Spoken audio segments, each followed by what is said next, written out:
In this video, we're gonna go over my 2024 year in review personal finance edition. I'm gonna be peeling back the covers exactly how much I made as a software engineer, how much I made with my stocks and other retirement accounts. I'll also be going over my large expenses in 2024, and lastly, my financial goals of 2025. Before we even get into the video, do me a huge favor by liking this video. Do it for me as my gift in 2024. So let's hop right into it and talk about salary in 2024. This year, my salary definitely increased because I got a promotion midway through the year. For those who don't know what I do as my full-time job, I'm a software engineer and work at a mid-sized startup based in New York City. I do work in LA, so I work fully remote, but at the start of the year, I was making about $195,000. And now at the end of the year, I'm currently making $210,000. It's a $20,000 increase in salary, which is pretty decent for a promotion. Overall, the promotion definitely did help to increase my salary, but there are more things that I have to give you for context for next year that makes this increase a little bit less exciting. A big reason why I moved to this company was some of their benefits. We have unlimited PTO, a current 5% IRA match, and just a great culture all around. However, this year we actually acquired a company, and a lot of those benefits that I loved going into the company are now going away. So instead of a 5% 401k match, it is now being decreased to a 3% 401k match. Additionally, some of the health benefits are definitely not as good as some of the previous years. We've had a reduction in choices as well as amount of money my company covers for in terms of health insurance. So overall, yes, my base salary did increase, but overall with some of these incoming changes in 2025, my salary only increased very modestly. I'm still very happy that I was promoted and I'm still super satisfied to work at my current company. But on the other hand, I do work pretty hard. I feel like I earned this promotion going into 2025. Next up in my 2024 recap, we're gonna be talking about my stocks and retirement accounts. So looking at my phone, my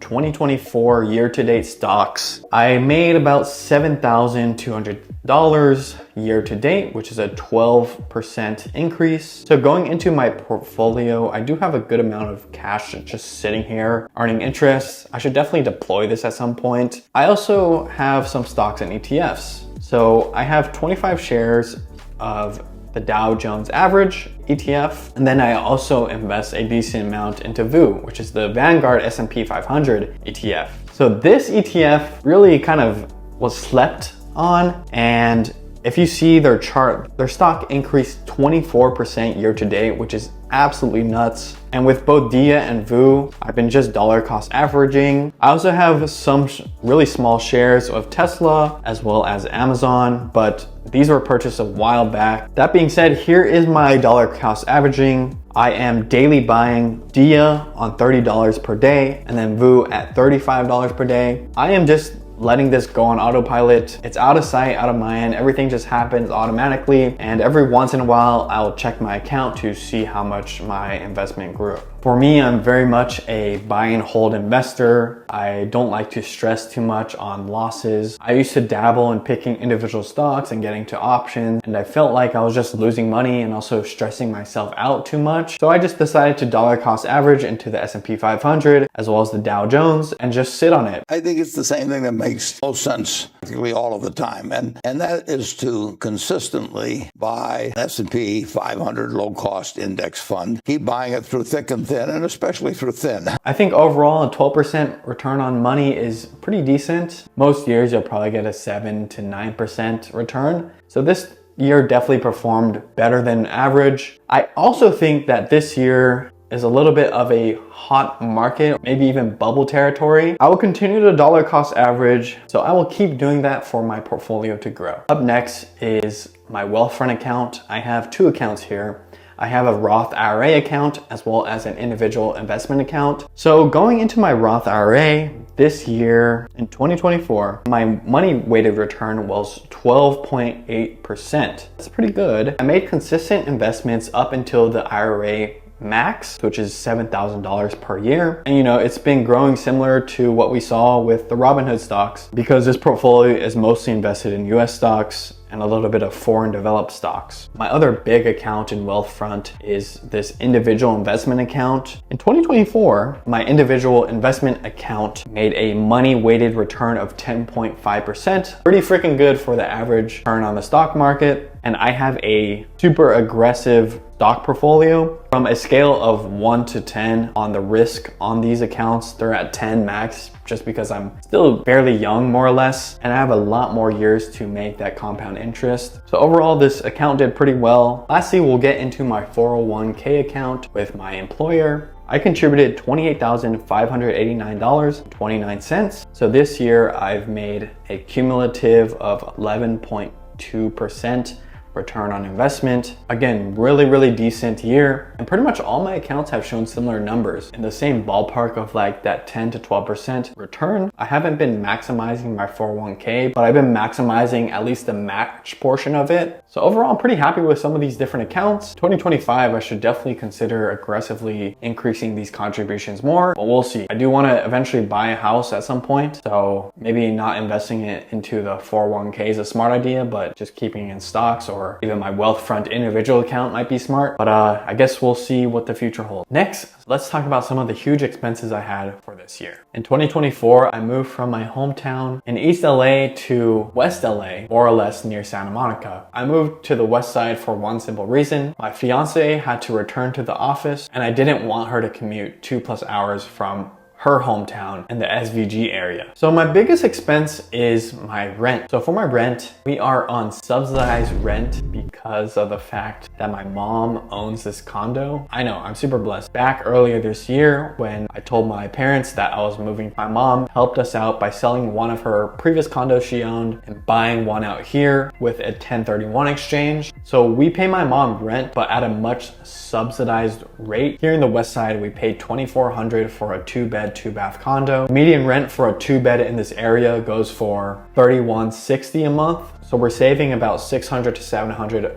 per month on rent alone. But going back to my main point, this was my biggest expense this year because I no longer lived at home. Another huge expense I had this year was going to a trip to Tokyo with my fiance. We went to Tokyo, Kyoto, and a day trip to Osaka. Honestly, it was such a great trip. We ate so much good food, saw so many cool things, and the culture there in Japan is absolutely amazing. But that trip was well worth it, as I felt like I got to experience something I've never experienced before. The vacation was about $3,000 per person, including airfare, hotel, as well as eating and drinking. Another large expense I had this year was getting ready for my fiance and I's marriage in March in 2025. A lot of the vendors require first down payments. So we paid those first down payments for florists, photography, venue, food, all the above. We also bought engagement rings, which were $3,000 total, but overall, that was some of the biggest expenses this year. I expect in 2025, these expenses are gonna be even greater, as we'll actually have the wedding in 2025, as well as honeymooning. And so I expect my expenses to balloon next year, and I'm not really